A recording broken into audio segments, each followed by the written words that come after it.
Hi hello welcome to post 316. నేను మీ మురళీ రాపల్లి.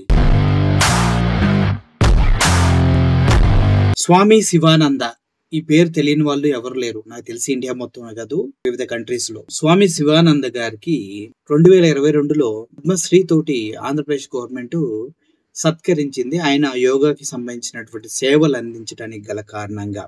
అప్పుడు ఆయన వయసు 125 సంవత్సరాలు. స్వామి శివానంద గారి వయసు. అయితే ఇప్పుడు ఆయన వయసు 129 సంవత్సరాలు.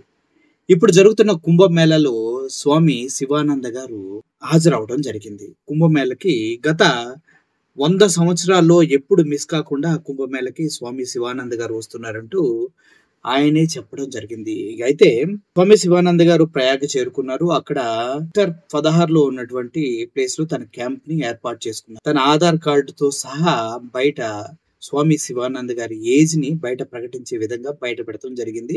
ఆయన ఆగస్టు 8, 1896లో జన్మించారు. ఆగస్టు 8, 1896లో ఆయన జన్మించడం జరిగింది.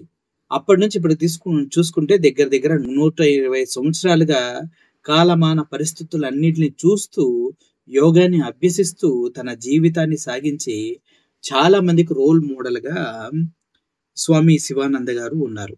అయితే స్వామి శివానంద గారు ఇప్పటి వరకు కుంభమేళ జరిగిన ప్రతిసారి ఆయన హాజరవడం జరిగింది. ఇది మహా కుంభమేళ, అంటే 150 సంవత్సరాలుగా ఒకసారి వచ్చే కుంభమేళ ఇప్పుడు జరుగుతుంది. మహా కుంభమేళ అంటారు.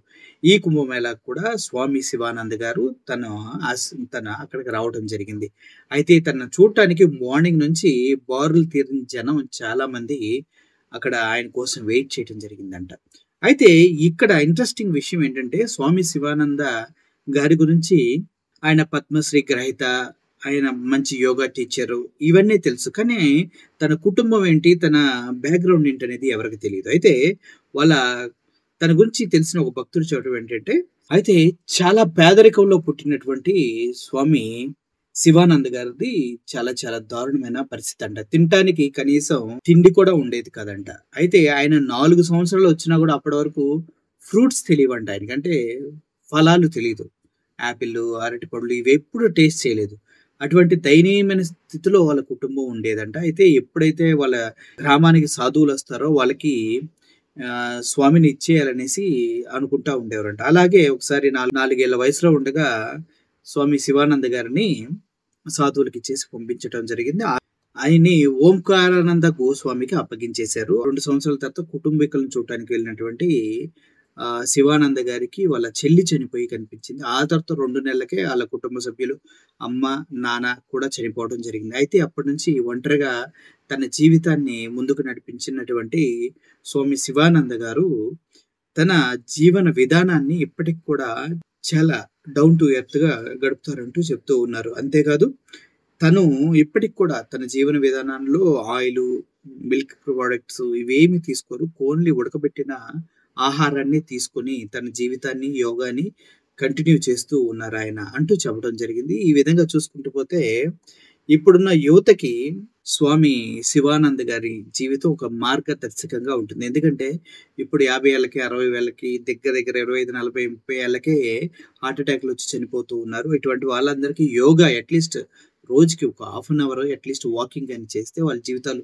బాగుంటాయంటూ స్వామి శివానంద గారు చెప్పడం జరుగుతుంది. అంతేకాదు తన దర్శనానికి వచ్చినా, తను చూడటానికి వచ్చినా, తనను కలవటానికి వచ్చినా ఎటువంటి విరాళాలు స్వీకరించకుండా తను ఏదో తన జీవితం ఏదో తనకు తెచ్చుకున్నది ఏదో తనే తిని తను అలా ముందుకు వెళ్తూ ఉన్నారు. ఈ పద్మశ్రీ అనేది కూడా ఆయనకి పెద్ద మకుటంలా అనిపించినప్పటికీ ఆయనకి పెద్ద మ్యాటరే కాదు. ఆయన ఏజ్ ముందు అది చాలా చిన్నది. 125 సంవత్సరాల వయసులో తనకి పద్మశ్రీ ఇవ్వటం జరిగింది గవర్నమెంట్. ఇప్పుడు 129 సంవత్సరాలు స్టిల్ అతను తన పనులు తను చేసుకుంటూ ప్రతిరోజు సాయంత్రం 9 గంటల పడుకొని మళ్ళీ 3, 4 లేసి యోగాన్ని ప్రాక్టీస్ చేసి తన విధి విధానాన్ని, తన రోజువారీ కార్యక్రమాల్ని చాలా ప్లాంట్ గా చేసుకుంటారని, ఇప్పటికి కూడా తన సొంత పనులు తనే చేసుకుంటారని చెప్తున్నారు. ఇటువంటి వాళ్ళని తీసుకుంటే ఆదర్శంగా ముందుకు వెళ్ళాలి మనం. ఏదైనా ఫ్యూచర్లో చేయాలంటే ఎక్కువ కాలం బ్రతకాలన్నది ఆశ కాదు, కానీ హెల్తీగా బ్రతికి చనిపోవాలన్నది ప్రతి ఒక్కరి కోరిక. అది యోగా ద్వారా సాధ్యమవుతుందని ప్రూవ్ చేసిన వ్యక్తులు స్వామి శివానంద గారు. అగ్రస్థానంలో ఉంటారని చెప్పడానికి ఎటువంటి అతిశయోక్తి లేదు. ఇటువంటి వారికి పద్మశ్రీ ఏంటి, ఇంకా ఎన్ని అవార్డులు ఇచ్చినా తప్పులేదు. ఎందుకంటే వీరి ద్వారా మన జీవన విధానాలు మెరుగుపడతాయనేది వాస్తవం. సో, ఏదేమైనప్పటికీ స్వామి శివానంద గారు మహాకుంభమేళాకి హాజరైనందుకు, అది కూడా 150 సంవత్సరాలకు వచ్చే ఒక మహాకుంభమేళాకి ఆయన హాజరై గత 100 సంవత్సరాల నుంచి దాన్ని కంటిన్యూ చేస్తూ వచ్చినందుకు గాను హ్యాట్స్ ఆఫ్ అని చెప్పుకుంటూ సెలవు తీసుకుంటున్నాను. ఈ విషయం పైన మీరు కూడా ఏమన్నా ఇన్స్పైర్ అయితే స్వామి శివానంద గారిని ఇన్స్పిరేషన్ గా తీసుకొని మీరు కూడా ఎక్కువ కాలం బ్రతికేయండి మరి. Thank you for watching this video. Murali signing off. Thank you so much.